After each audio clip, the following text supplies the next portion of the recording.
다윗이 블레셋 군대의 일원으로 했었던 그 전투에서 사울 왕과 그의 아들 요나단이 전사를 하게 됩니다. 사울 왕이 죽었다라는 사실을 확인한 다윗이 자신의 고향이기도 했던 출신 지역이었던 유다 지방으로 들어가서 그곳에서 헤브론이라는 도시에서 왕으로 취임을 하게 됩니다.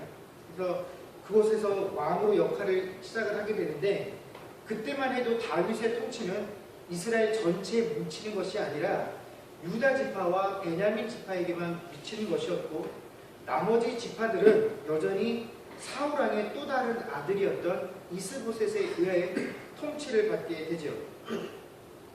그런데 이 다윗이 사울 왕과 그 아들 요나단에게 했던 약속 때문에 이 이스보셋을 멸망시키지 않고 이스보셋이 자연스럽게 생명을 다할 때까지 내버려 둡니다. 그래서 약 7년 반 동안 이 이스라엘이라는 나라가 두 임금을 모시고 각각 베냐민에서 통치를 받게 되죠.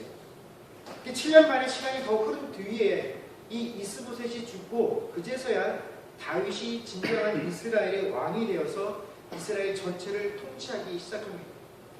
이렇게 다윗이 이스라엘 전체를 통치하고 나서부터 이 다윗이 승승장구하기 시작하죠.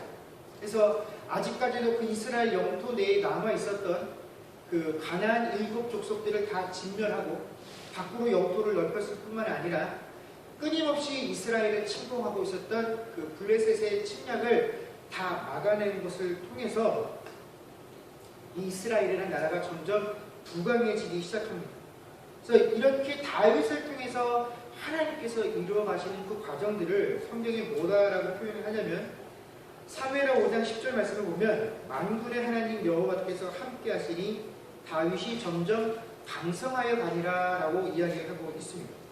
자, 이러한 배경 속에서 오늘 다윗이 하려는 일이 뭐냐면 하나님의 궤를 옮기려는 일을 하려고 합니다. 원래 하나님의 궤는 지금으로 치자면 우리가 성전이라고 부르는 그 하나님의 회막, 지성소 안에 있어야만 합니다. 그런데 지금 그 하나님의 궤가 있어야 할 자리가 아니라 지금 다른 곳에 위치하게 되었죠. 이런 일이 벌어지게 된 이유가 뭐냐면, 이 사무엘이 아직 이스라엘의 대제사장이 되기도 전에 엘리라는 사람이 이스라엘의 제사장으로 있을 때 블레셋이 그 땅을 침공하게 됩니다. 그래서 블레셋과 대적하기 위해서 나갔던 이 이스라엘 군대가 전쟁에서 패하게 되자 우리가 어떻게 하면 이 전쟁에서 이길까를 고민하다 하나님의 궤를 가지고 우리가 나가면 이 전쟁에서 승리하겠다라는 마음을 가지고 이 하나님의 궤를 그 성전이 있었던 실로로부터 움직여서 전쟁터로 가지고 오게 되죠. 그리고 이 하나님의 궤를 앞세우고 전투에 참여를 했는데 승리를 하기는커녕 그 전투에서 크게 패했을 뿐만 아니라 그 전투에서 이 하나님의 궤마저도 블레셋 사람들에게 빼앗기게 됩니다.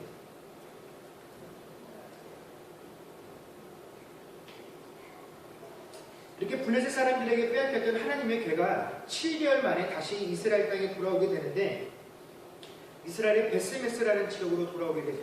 그래서 이 베스메스 지역에 있었던 사람들이 하나님의 궤를 우리가 감당하기 힘들다라고 이야기를 하면서 기럇 여아림이라 하는 곳으로 다시 이송을 할 때 그곳에 있었던 아비나답이라고 하는 한 사람의 집으로 이 하나님의 궤를 옮기고 그 아비나답의 아들 중에 하나였던 엘리야사를 시켜서 이 모든 일들을 관여하게끔 이렇게 합니다.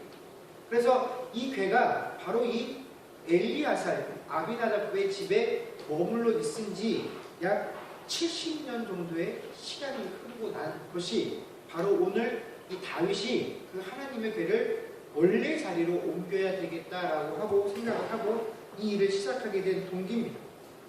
그래서 이 하나님의 궤를 아비나답의 집으로부터 끌어내서 원래 자리로 옮기는 이 모든 과정에 책임을 맡은 사람이 누구냐면 역시 그 집안의 자손이었던 우사와 아효라는 인물이었습니다.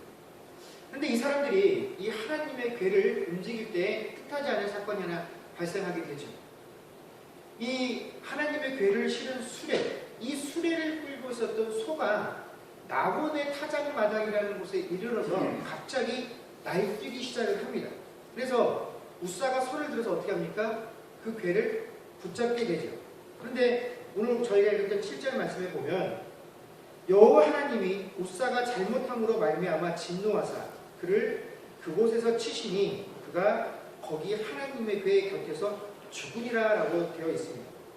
여러분, 성경은 분명히 하나님께서 우사의 잘못으로 인해서 진노하셨고 그 하나님의 진노하심이 결국은 우사를 죽이게 됐다라고 이야기를 하고 있습니다. 그런데 우사가 한 행동이라고는 그 소가 날뛰므로 인해서 하나님의 괴를 손으로 잡은 것밖에 없다라는 것이죠. 여러분, 소가 이끌고 있는 수레에서 소가 날뛰고 있다라고 한다면 아마 열의 8, 9은 누구라도 다 손을 뻗어서 그 수레에 실려 있는 짐을 잡으려고 할 것입니다. 이것이 일반적인 사람들의 반응이죠. 이건 지극히 상식적인 행동이기 때문에 우리가 이게 무슨 그렇게 하나님 앞에서 진노를 받아서 죽을 수밖에 없는 죄인가라고 생각할 수 있습니다. 결국 이 하나님의 괴를 움직이려던 모든 계획이 수포로 돌아가게 되고 나중에 한참 시간이 흐른 후에 다윗이 다시 이 괴를 움직이려고 할 때 그때는 다윗이 그 괴를 움직이기 위해서 모인 사람들에게 이렇게 주문을 합니다. 역대상 15장 12절에서 13절까지 말씀을 보면 다윗이 그 괴를 움직이려고 하는 사람들에게 뭐라고 이야기를 하냐면, 야, 우리가 지난날에 하나님의 괴를 움직이려고 할 때에는 우리가 하나님께 잘못해서 하나님이 우리를 충돌하셨다라고 이야기를 합니다. 그러면서 레위 사람들을 불러다 놓고 이 레위 사람들에게 그때는 너희가 꼭 이 하나님의 괴를 메어서 움직이라라고 이야기를 합니다. 이것이 하나님의 규례다라고 다윗이 이야기를 하죠. 여러분, 하나님께서 이스라엘 백성들에게 주셨던 규례들 중에서 하나님의 괴에 관한 규례가 민수기 4장에 실려 있습니다. 그 민수기 4장에 보면 그 성전에 관련되어져 있는 물건들을 이송할 때에는 사람이 손으로 직접 잡아서 움직이면 안 되게 되어 있어요. 이 모든 것들을 일정한 공간에 담아서 그 담겨져 있는 상자와 같은 것들을 다 어떻게 됩니까? 나무에 꿰어서 그 나무를 메고 움직이게 되어 있는 것이 그 하나님의 성전과 관련된 물품들을 다루도록 하나님께서 주신 법칙이다라는 것이죠. 그런데 오늘 우사는 그 하나님의 괴를 어떤 방법으로 운반하고 있냐면 새 수레에 실어서 날랐다라고 되어 있습니다.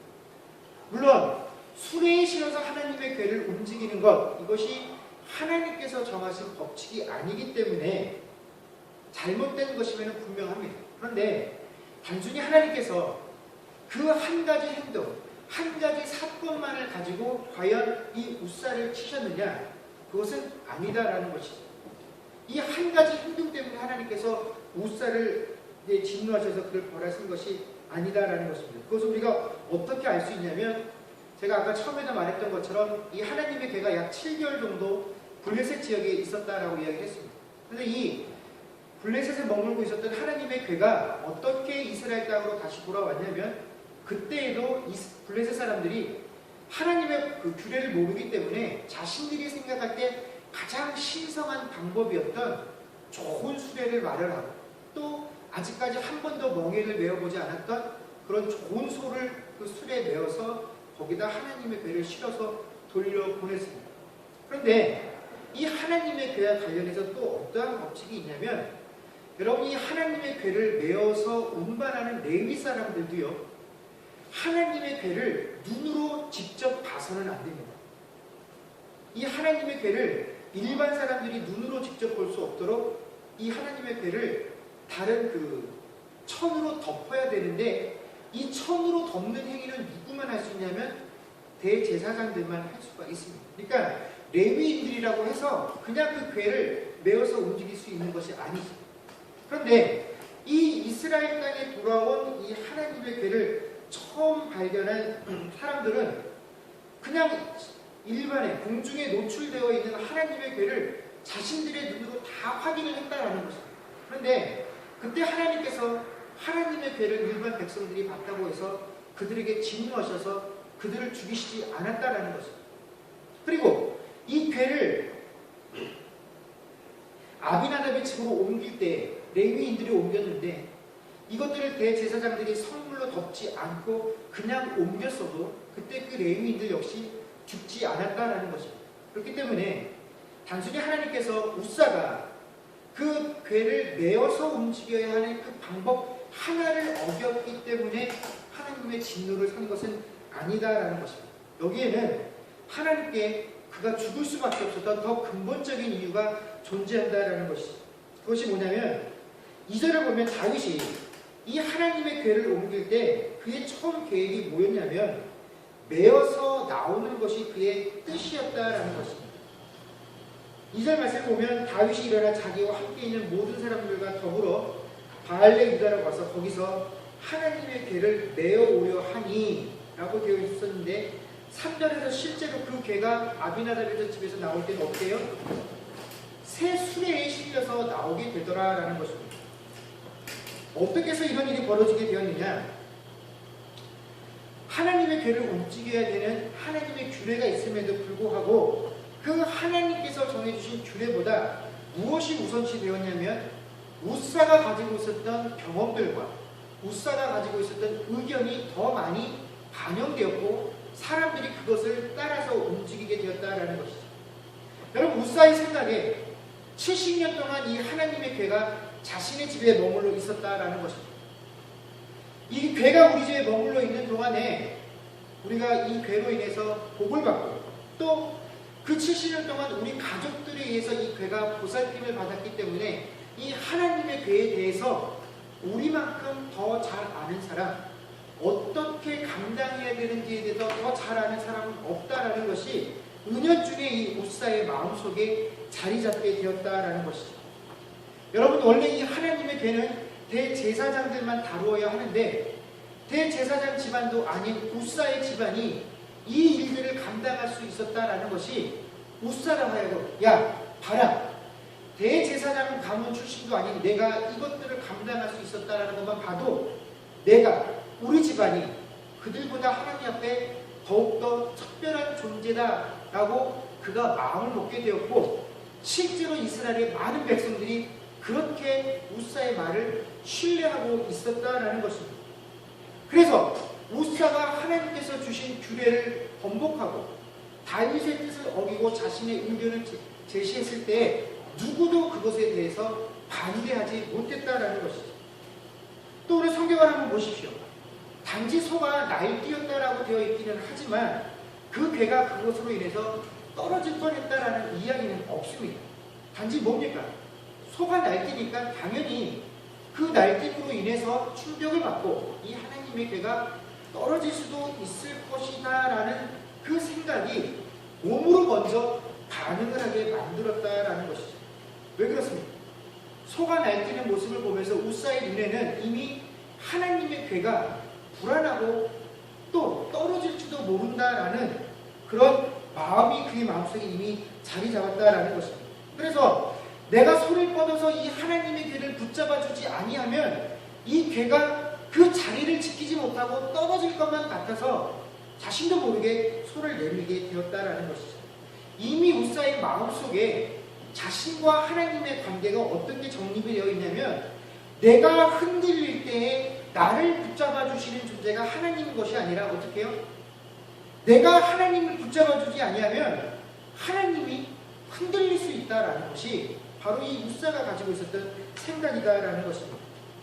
여러분 우사하고 아이오에게 있어서 하나님의 궤가 하나님의 임재를 상징하기 때문에 내가 그 궤 앞에 섰을 때 그 하나님의 임재를 생각하며 그 하나님의 뜻 앞에 잠잠하며 하나님이 내게 무엇이라고 말씀하시는지에 대해서 순종하겠다라는 마음의 자세가 아니라 이미 이 하나님의 궤라는 것은 나를 세상 앞에 드러낼 수 있는 가장 탁월한 수단으로 전락을 하고 말았다라는 것이죠. 그래서 그 순간에 우사와 아요는 하나님의 궤를 실은 그 수레를 모는 자들이 아니라 하나님을 모는 자들과 똑같이 행세를 하고 있었다라는 것입니다. 여러분 하나님을 신앙하는 사람들에게 있어서 그 사람이 정말로 하나님을 참되고 바르게 신앙하는 사람이냐 혹은 그렇지 않은 사람이냐를 구분하는 그 가장 좋은 기준이 뭐냐면 이 사람이 정말 하나님을 경외하느냐 그렇지 않느냐 하는 것입니다. 그렇다면 저 사람이 혹은 나는 정말로 하나님을 경외하는 사람이야. 그것을 우리 스스로 어떻게 알 수 있습니까? 제가 한번 물어볼까요? 방법을 묻진 않겠습니다.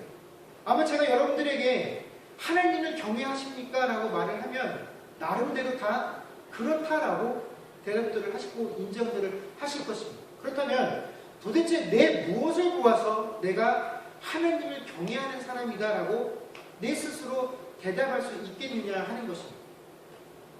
그런데 나도 여러분도 우리가 진실로 하나님을 경외하는 사람이다라는 것을 판단할 수 있는 유일한 기준은 뭐냐면 우리가 그 하나님의 말씀을 들었을 때 그 말씀에 어떻게 반응하고 그 말씀에 어떠한 태도를 가지고 서느냐를 따라서 그 사람이 정말로 하나님을 경외하는지 그렇지 아니한지를 확인할 수 있다라는 것입니다. 우리가 앞서서도 밝힌 것처럼 하나님의 괴를 운반하는 것에 대해서 하나님께서 주신 분명한 법칙이 있다, 규례가 있다라는 사실을 확인을 했습니다.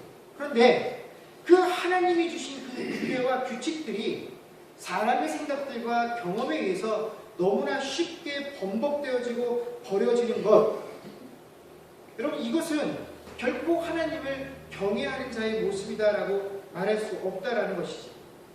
이미 무너진 하나님의 말씀에 대한 권위가 속아 날뛰게 되니까 어떻게 해요? 내가 하나님을 붙잡아줘야 된다라는 생각에까지 이르게 되었다라는 것입니다.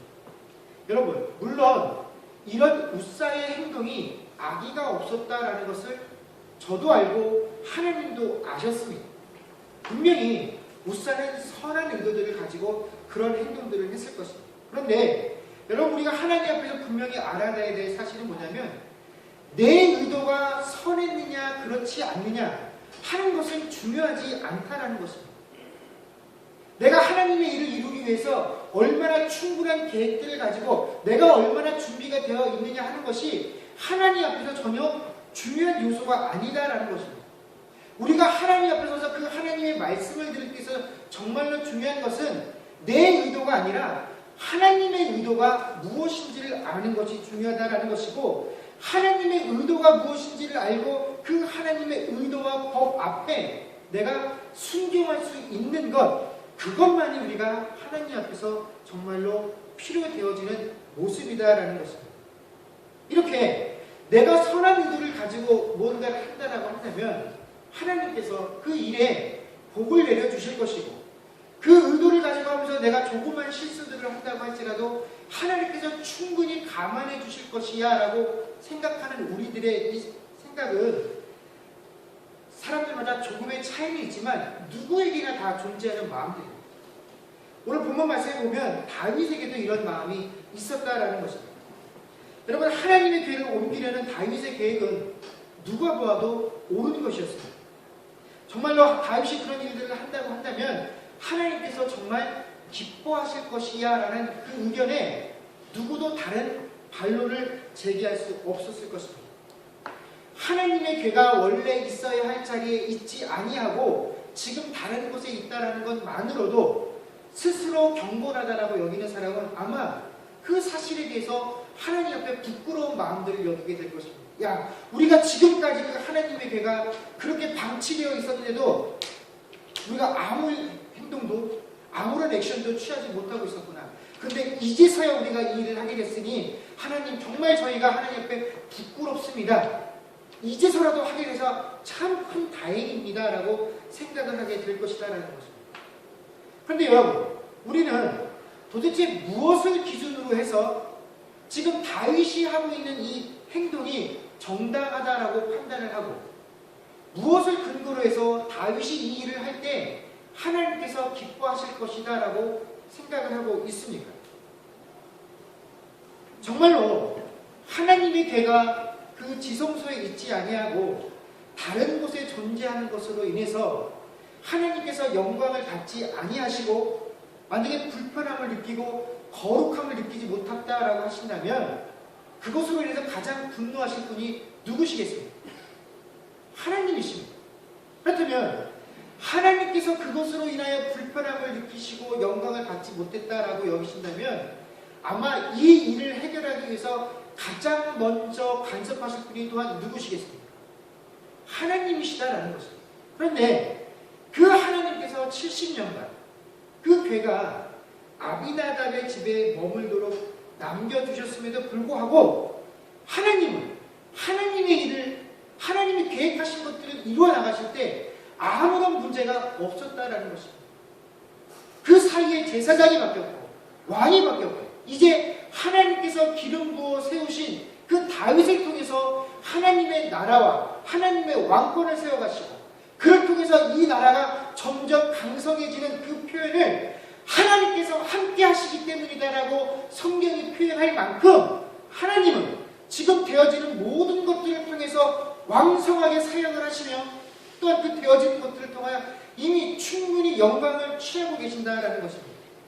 그런데도 불구하고 오늘 하나님께서 다윗이 그 하나님의 궤를 자신의 성으로 옮기겠다라는 마음을 품고 그 일을 했을 때 말리지 아니하신 이유는 뭐냐면 다윗이 그러한 생각들을 가지고 추진하는 이유가 선한 것으로부터 출발되어졌기 때문에 다윗이 누구처럼 자신의 욕심과 이것을 자신의 명성을 드러내는 수단으로 삼으려 하는 것이 아닌 것을 아셨기 때문에 허락해 주셨다라는 것입니다. 그런데 그런 다윗조차도 8절에서 어떻게 반응을 하냐면 그가 이렇게 반응을 합니다. 다윗이 여호와께서 우사를 치심으로 다윗이 분하여 그곳을 베레스 우사라고 불렀다라고 이야기를 하고 있습니다. 자, 다윗이 우사에게 분노해서 그곳의 이름을 베레스 우사라고 불렀는데 자, 다윗이 도대체 무엇 때문에 분노를 했겠습니까?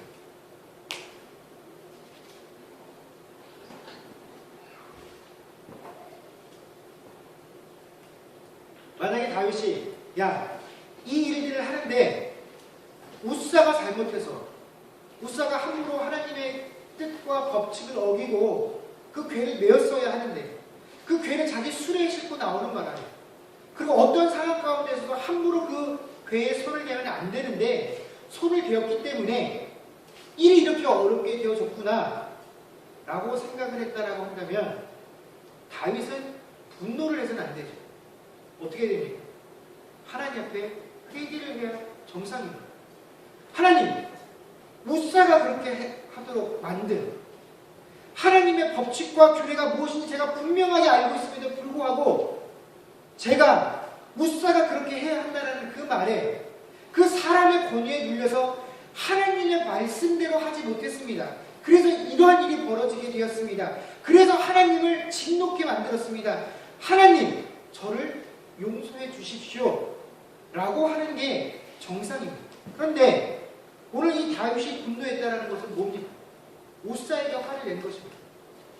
우사 이 녀석 때문에 내가 계획한 이 뜻깊은 행사가 다 틀어지게 되었다는 것입니다. 이것이 모든 사람들이 가지고 있는 마음가짐이요 태도라는 것입니다. 그래서 결국 그 하나님의 궤가 어디로 향하게 됩니까? 가드 출신의 오벳에돔의 집에 머무르게 된다라는 것입니다. 여러분, 그냥 일반적이고 정통적인 이스라엘 사람들도 아니고 가드라고 하는 블레셋 지역의 출신인 이방인의 집으로 이 하나님의 궤가 들어가게 되었다라는 것이죠. 그리고 그 하나님의 궤가 그 집에 머물렀다라는 이유 하나만으로 그 집은 하나님께 복을 받게 됩니다. 여러분, 이 오벳에돔이 하나님의 궤가 어떻게 해서 자신의 집에 들어오게 되어진 그 모든 경위들을 이미 들어서 알게 되었을 것입니다. 그러니 얼마나 두렵고 떨렸겠습니까?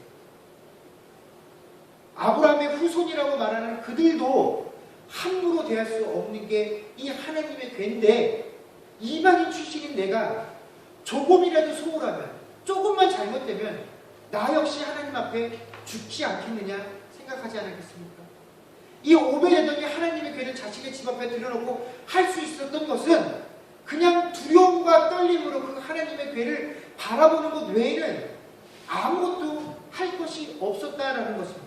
그런데 여러분, 하나님께 복을 받는 데에는 그것 하나면 충분하다라는 것입니다. 하나님께서 내 안에 들어오셨을 때 그것이 어떠한 경로와 어떠한 방법이었든지 간에 그것과는 상관없이 하나님이 내 안에 계실 때 나는 그 하나님을 그냥 두렵고 떨림으로 바라보기만 하면 우리 인생은 그것으로 복을 받게 된다는 것입니다. 여러분, 많은 성도들이 그런데 신앙생활을 할 때 자신이 만든 수레에 이 하나님을 자꾸 얹으려고 합니다. 겉으로 보면 내가 정성껏 만든 이 수레에 하나님을 태우는 것 같아서 보기 좋은 것 같지만 여러분, 내가 만든 수레에 그 하나님의 괴를 실으려는 이유가 뭐겠습니까? 내가 원하는 방향으로 끌고 가기 위해서라는 것입니다. 내가 하고 싶은 대로 하기 위해서 내가 만든 수레 위에 그 하나님의 괴를 올려놓으려 한다는 것입니다. 그러면서 그 수레를 끌면서 무엇을 자랑합니까? 내가 얼마나 아름답고 정성을 들여서 이 수레를 만들었는지 그것들을 자랑한다는 것입니다.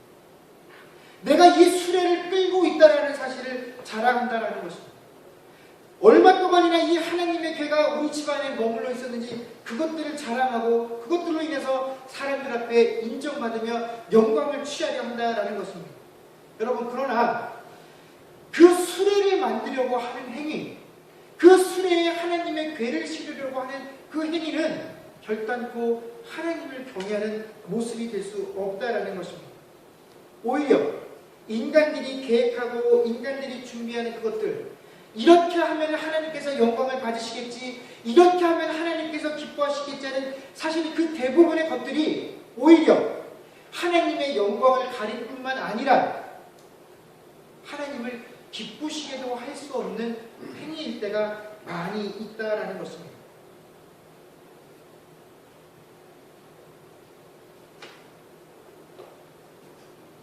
여러분, 신자가 참으로 하나님을 경외한다라는 것은 우리가 보았을 때 야, 저 사람 참 융통성 없다 싶을 정도로 그 하나님 말씀, 작은 것 하나하나까지도 살피고 그 살핀 말씀에 순종하는 것이야말로 진정으로 하나님을 경외하는 자의 모습일 것이다 라는 것입니다.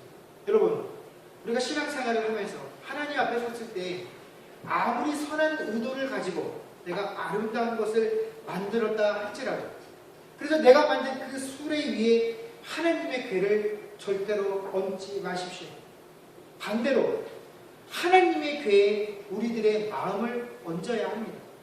그럴 때 우리가 무엇을 하지 않아도, 노력하지 않아도 그냥 단지 두려움과 떨림 하나만으로 그 하나님의 괴에 우리의 중심들을 올려놓으면 하나님께서 그 우리의 중심들을 보시고 우리의 삶 가운데 복을 내려주실 줄로 믿습니다.